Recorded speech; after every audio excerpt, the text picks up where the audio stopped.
Homeowners associations often serve as the governing bodies of residential communities, wielding significant authority over property standards and neighborhood regulations. Their primary purpose is to maintain aesthetic cohesion, uphold shared values, and protect property values within their jurisdiction. Residents pay monthly or annual dues to support community upkeep, which can range from landscaping to amenities like pools and clubhouses. However, with this power comes a strict adherence to guidelines that can sometimes veer into the realm of overreach. In my neighborhood, the HOA had established numerous rules designed to ensure that every home blended seamlessly into the community's vision. While many appreciated the structure it provided, some of us began to feel constrained by its rigidity. Then came the notice that would change everything. The HOA claimed I was in violation of a minor technicality related to my home's exterior paint color, a hue they deemed too bold for our otherwise muted palette. Despite having lived there for years without complaint or issue, they threatened to impose fines and even take drastic measures against my property. This notification felt like a gut punch. A mere shade of color suddenly held the power to dismantle my life's biggest investment. How could such a trivial matter escalate so dangerously? As I grappled with disbelief and frustration, it became clear that this wasn't just about a house. It was about standing up for my rights as a homeowner against an overreaching authority that seemed more focused on enforcing compliance than fostering community spirit. This was just the beginning of my fight back against an unwarranted threat. The moment I opened the envelope from the HOA, my heart sank. The crisp white paper, embossed with their official logo, felt ominous in my hands. Inside was a typed letter detailing their claim that my home's exterior paint color violated community standards. It wasn't just a warning, it was a dire threat. If I didn't rectify the issue within 30 days, they would take steps to tear down my house. My mind raced, disbelief mixing with a surge of anger. How could they threaten to demolish my home over something so trivial? I remember pacing the living room, the familiar warmth of my house now feeling cold and alien. The walls that had sheltered me through so many life events suddenly seemed fragile, as if the weight of their authority could crush them at any moment. I felt vulnerable and exposed, as if their notice had ripped away the comfort of home I had nurtured for years. As I absorbed the severity of the situation, waves of emotions crashed over me: confusion, frustration, fear. Memories of my first days in this neighborhood flooded back. Barbecues with friendly neighbors, children playing in the park nearby, laughter echoing through the streets. Suddenly, I was in a battle, not just for my property, but for my place in this community. It was clear that I couldn't let this unjust threat stand. I needed to fight back and reclaim not only my home, but also my peace of mind. This incident marked the beginning of my determination to confront an unreasonable authority that had overstepped its bounds. To fully grasp the gravity of the HOA's threat, I needed to dive into the technicality they cited. The letter specified that my chosen paint color, a vibrant shade that had always made me smile, was in violation of established community aesthetic standards. The HOA's rules emphasized a subtle, muted palette to unify the neighborhood visually, ostensibly to maintain property values and enhance overall appeal. However, the wording was vague at best. I discovered that the guidelines didn't clearly define acceptable colors or provide any leeway for personal expression. Instead, they referred vaguely to a community-approved palette maintained in a separate document. Searching for answers, I found it frustratingly difficult to locate that supposedly definitive list, leaving room for interpretation and subjective judgment. To compound my frustration, I learned that decisions were often left to a small committee whose members might not even reside in my immediate area. This inconsistency felt particularly unjust. How could abstract standards apply without considering individual homeowner identities or preferences? As I pored over community regulations and housing codes, it became apparent that my situation was not unique. Others had faced similar battles with the HOA over trivial matters. It was disheartening, but also emboldening. If I could expose the ambiguity and rigidity of these rules, perhaps I could rally others who felt similarly oppressed. The more I understood this technicality and its implications, the more it fueled my desire to challenge an authority that seemed more concerned with control than with fostering a true sense of community. Armed with an overwhelming sense of determination, I set out to research the HOA's rules, hoping to find the knowledge necessary to protect my home. The first step was combing through the neighborhood's official documents, including the bylaws and community guidelines. I spent hours in front of my computer, reading through PDFs filled with legal jargon that seemed designed to confuse rather than clarify. The more I read, the more inconsistencies I spotted in their policies. Next, I reached out to neighbors who had faced similar issues.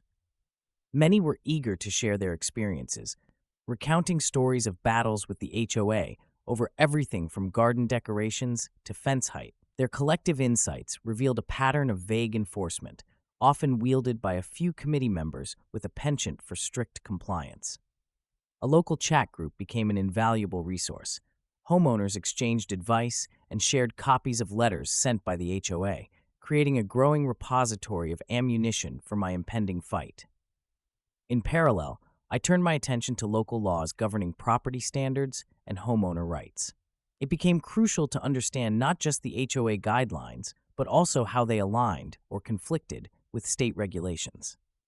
Consulting online legal resources, I began drafting notes about relevant ordinances that could empower my position. With each piece of information I gathered, my confidence grew. This wasn't just about defending my home. It was about standing up for what felt right in the face of unreasonable authority. As I pieced together a strategy combining community support and legal insights, I felt ready to confront the HOA head-on. With my newfound knowledge in hand, I realized that the next crucial step was to rally support from my neighbors. I began by organizing an informal meeting at my house, inviting anyone who had expressed frustration with the HOA or had been affected by its strict regulations. The response was overwhelming. Nearly a dozen homeowners showed up, eager to share their experiences and concerns. As we gathered around my dining room table, the atmosphere transformed from anxious worry to empowered solidarity. Stories emerged of neighbors penalized for innocuous garden decorations or for minor alterations that brought character to their homes. It became clear that we weren't alone in feeling oppressed by an authority that seemed more focused on control than on community. Each anecdote reinforced the idea that this fight was about more than just my paint color. It was about safeguarding our identities as homeowners and fostering a more inclusive neighborhood spirit. We decided to create a dedicated group focused on addressing HOA-related issues collectively. We held subsequent meetings where we shared strategies, drafted letters, and organized petitions to present to the HOA. As the weeks went on, our gatherings became a source of empowerment and creativity. Neighbors began developing ideas for communal improvement projects that showcased personal expression rather than conformity. As we built momentum, I felt a sense of camaraderie with those around me. We were united in our quest for fairness and representation. This collective energy fueled my determination even further. With each passing day, it became increasingly evident that confronting the HOA wouldn't just be my battle, it would be ours together, reflecting the true spirit of our community. With our community united, it was time to approach the HOA directly in hopes of resolving the issue amicably. I drafted a formal letter addressing the board, clearly outlining my position and concerns about their threat to demolish my home over a technicality. In this letter, I emphasized the importance of open dialogue, requested a meeting, and expressed my desire to understand their perspective better. To strengthen my case, I encouraged my neighbors to submit their own letters detailing similar experiences with the HOA's enforcement of regulations. We felt it essential to present a united front, demonstrating that this wasn't just a singular issue, but a shared sentiment among many residents. When I finally received a response from the HOA, it was clear they were caught off guard by our collective initiative. They agreed to meet, but insisted on conducting the conversation on their terms, specifying the meeting would occur at their office during limited hours. Despite this, I prepared thoroughly for our discussion, anticipating potential objections and crafting responses that highlighted both our rights as homeowners and the inconsistencies in their policies. During the meeting, however, I quickly realized that their representatives were less interested in dialogue and more focused on enforcing adherence to regulations. Their tone was dismissive when we raised concerns about fairness and community spirit. They reiterated that rules were rules and compliance was non-negotiable. As frustrating as it was, I maintained my composure, using their rigid stance as fuel for my conviction. This initial attempt at resolution reinforced the need for continued advocacy, signaling that our grassroots effort needed to escalate further in order to effect any real change within the HOA. As our grassroots efforts continued to evolve, it became clear that we might need to explore legal avenues to effectively challenge the HOA's threat. I decided it was essential to consult with legal experts specializing in property law to understand my rights as a homeowner and the potential implications of the HOA's actions. I began by researching local attorneys known for handling homeowner association disputes. After some careful consideration, I scheduled consultations with two different lawyers, both of whom had positive reviews from other homeowners who had faced similar issues.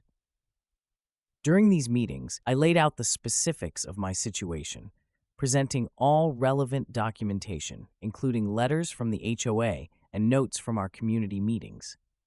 The first attorney emphasized that while HOAs have significant authority, they must also operate within the bounds of local laws and their own bylaws. He highlighted key elements, such as whether the HOA followed proper procedures in issuing its threats, which could potentially invalidate their claims against me. The second lawyer focused on my rights as a homeowner, explaining how challenging an HOA's decision could involve filing complaints with state regulatory agencies if necessary. The advice I received was invaluable. Not only did it equip me with tactical strategies for addressing the HOA, but it also provided reassurance that legal protections existed for homeowners like myself. Armed with this new information, I felt more empowered than ever to fight back against the unfair treatment by the HOA. The prospect of pursuing legal action became a vital part of our collective strategy, adding another layer of strength to our ongoing battle for fairness and recognition within our community. As the struggle against the HOA intensified, it became clear that the emotional toll of this battle was far greater than I had anticipated. Each day brought a new wave of stress and uncertainty, transforming my excitement about standing up for my rights into a lingering sense of anxiety. Doubts began to creep in. What if I lost? What would happen to my home? The thought of my house being demolished over a paint color felt surreal. Yet here I was, fighting an established authority that seemed relentless. There were moments when I questioned whether I was being foolish for taking on such a formidable opponent. Sometimes, after long days filled with meetings, discussions, and planning, I would collapse onto my couch, emotionally drained and grappling with feelings of isolation. As much as I appreciated my neighbors' support, I couldn't shake off the weight of personal responsibility for all our actions. Would we really be able to make a difference? Yet amid these struggles, glimpses of determination emerged. During our group meetings, as we shared stories and strategized together, I found solace in knowing I wasn't alone. The camaraderie sparked renewed energy within me. Whenever someone voiced their frustrations or recommitted to the cause, it reignited my own resolve. Those moments reminded me that this fight transcended personal stakes. It was about more than just my home. It was about creating a home for everyone where individuality and expression could thrive. Through this emotional roller coaster, I learned resilience and the power of community solidarity. Each setback became an opportunity for growth, fueling not only my determination, but also a deeper commitment to advocating for what was right. As news of my conflict with the HOA spread through our neighborhood, community reactions varied widely, revealing differing perspectives on authority, individuality, and property rights. While many neighbors rallied around my cause, voicing their own frustrations with the HOA's restrictive practices, not everyone was on board. Some residents expressed concern that challenging the HOA could create divisions within the community or undermine its stability. Supporters were quick to gather at our meetings, sharing their own stories of regulatory overreach. One neighbor, an elderly woman who had fought against similar issues years ago, provided us with insights from her own battles and offered emotional support that invigorated our discussions. Others contributed ideas for bringing attention to our fight, suggesting petitions and community forums.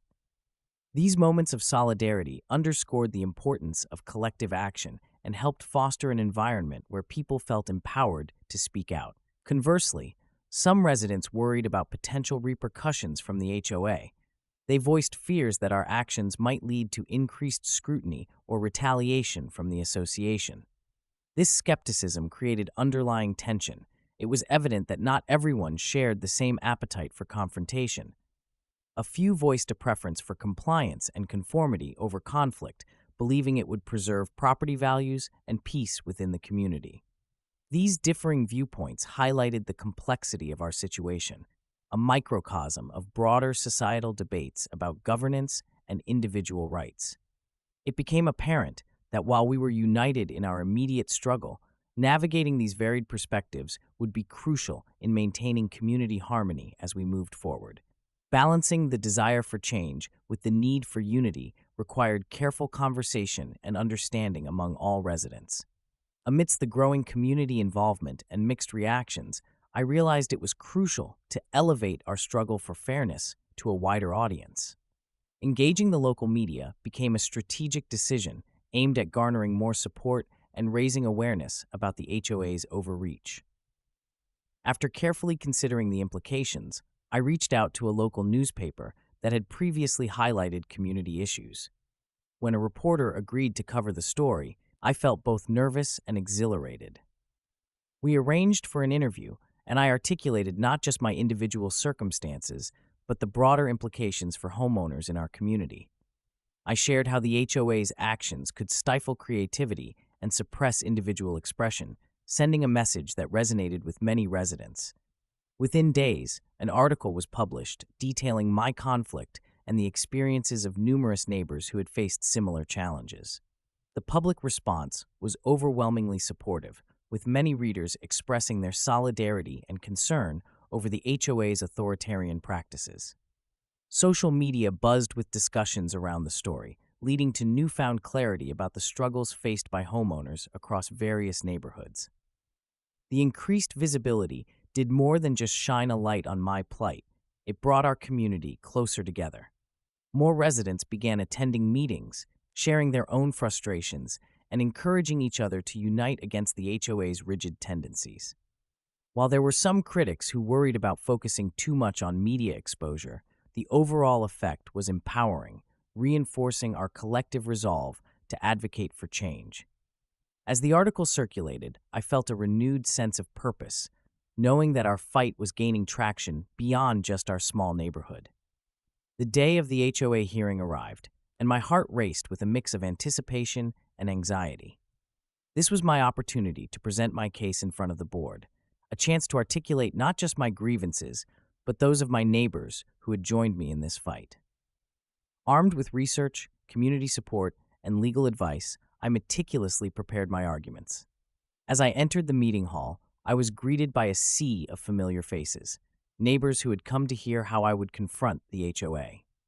Taking a deep breath, I began by outlining the specific technicality they had cited regarding my paint color and questioned its validity given the vague language in their guidelines. I emphasized that this issue was not merely about aesthetics. It was about our rights as homeowners to express our individuality and create welcoming environments. I also shared testimonials from other residents who faced similar punitive measures, which highlighted a troubling pattern of overreach by the HOA. The room buzzed with murmurs of agreement as I spoke passionately about the importance of community spirit over rigid conformity. While some board members appeared unyielding, others seemed visibly moved by our stories and the growing solidarity in the room. However, the board's responses were predictably defensive. They reiterated their position on maintaining property standards and expressed concerns about setting precedents for future violations. Despite their dismissive tone, I felt invigorated by the support around me. After the meeting, several attendees approached me, expressing their appreciation for my courage and reiterating their commitment to join me in advocating for change. The experience reinforced my belief that even if the path ahead was fraught with challenges, we were indeed stronger together in our pursuit of fairness and representation. In the aftermath of the hearing, the HOA's decision arrived unexpectedly quickly. The board announced that they would not pursue the demolition of my house, citing a lack of clarity in their regulations and acknowledging the overwhelming community support for my position. While they insisted that homeowners must adhere to guidelines, they promised to review and clarify these rules to prevent similar misunderstandings in the future. The announcement was met with cheers from neighbors gathered outside, as many had come to show their support on this pivotal day. This victory felt not only personal, but collective. It validated our efforts to advocate for individual rights and expression within our community. Those who had previously expressed concern began to voice their relief and gratitude, realizing that standing together had made a tangible difference. Media coverage of the outcome further amplified its significance. Local news outlets quickly picked up the story, framing it as a triumph of community unity over rigid authority. Interviews with supporters highlighted how our struggle resonated with homeowners across various neighborhoods facing similar restrictions, demonstrating that we were part of a larger movement advocating for homeowner rights. However, not all responses were positive. Some HOA members expressed frustration and disappointment at what they perceived as a challenge to their authority. Yet, this only strengthened our resolve to ensure accountability moving forward. As we planned our next steps, I recognized that this battle was just one chapter in an ongoing fight for fairness and representation in our neighborhood, a fight that we were now better equipped to continue together as a unified community. Reflecting on this journey, I've learned invaluable lessons about navigating the complexities of homeowner associations, the power of community support, and the importance of personal resilience. One of the most significant realizations was the value of collective action. Standing together with my neighbors transformed our individual concerns into a unified voice that could not be easily dismissed. Our shared experiences not only fostered camaraderie, but also illuminated common challenges that many homeowners face when dealing with restrictive regulations. I also discovered that knowledge is a vital tool in advocacy. By researching HOA guidelines and understanding local laws, I empowered myself and others to challenge unjust practices effectively. This experience taught me that being informed is crucial in any battle against authority, as it allows us to articulate our rights clearly and confidently. Additionally, I learned that resilience is not just about enduring hardship. It's also about adapting and evolving in response to challenges. Throughout this ordeal, moments of self-doubt were inevitable, yet they became catalysts for growth rather than obstacles. Each setback served as a reminder of why the fight mattered, not just for me, but for all those who felt marginalized by rigid enforcement. Lastly, engaging with the media showed me how visibility can amplify our voices and rally broader support. Sharing our story resonated with many others who found themselves in similar situations, reinforcing the idea that we are part of a larger movement for fairness and representation. As I look ahead, I am more committed than ever to advocating for a community where individuality is celebrated and homeowners feel empowered to express themselves without fear of retribution. Moving forward, I am committed to not only protecting my home, but also fostering a more inclusive environment within our community. The experience has inspired me to advocate for changes in HOA policies that promote transparency and allow for greater homeowner input. I plan to collaborate with my neighbors to draft proposals aimed at revising the existing guidelines, ensuring they reflect the diverse needs and preferences of all residents, rather than imposing rigid standards. Additionally, I intend to organize regular community meetings where homeowners can voice their concerns and suggestions regarding HOA regulations. By creating a platform for open dialogue, we can build a stronger sense of community and empower individuals to participate actively in shaping neighborhood policies. I also hope to establish a committee dedicated to monitoring the HOA's activities, making sure they remain accountable and responsive to residents' needs. This committee could serve as a liaison between the board and the homeowners, facilitating constructive communication and ensuring that our rights are upheld. Furthermore, I recognize the importance of sharing our story beyond our neighborhood. By continuing to engage with local media, I aim to highlight issues faced by homeowners in various communities, encouraging others who might feel marginalized to stand up and advocate for their rights. Ultimately, my goal is to ensure that our community not only respects individuality, but also celebrates it. The fight for fairness has shown me that when we come together, we can create lasting change that benefits everyone. With renewed focus and determination, I look forward to contributing to a future where every homeowner feels valued and empowered to express their unique identity.